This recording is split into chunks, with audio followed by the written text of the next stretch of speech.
சிங்கமும் எலியும். ஒரு அழகான காட்டில் ஒரு பெரிய சிங்கம் வாழ்ந்து வந்தது.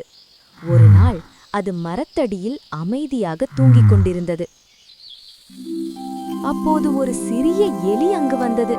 அது விளையாடிக்கொண்டு சிங்கத்தின் மேல் ஓட ஆரம்பித்தது. திடீரென சிங்கம் எழுந்து எலியை பிடித்தது.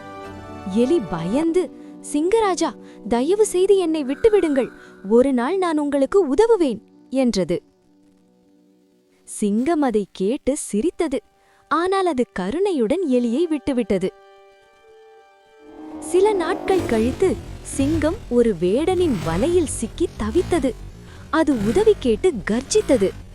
அந்த சத்தம் கேட்ட எலி ஓடி வந்தது. அது தைரியமாக வலையை பற்களால் கடித்து கிழித்தது. வலை கிழிந்தது. சிங்கம் விடுதலையாகியது. சிங்கம் மகிழ்ச்சியுடன் எலிக்கு நன்றி சொன்னது.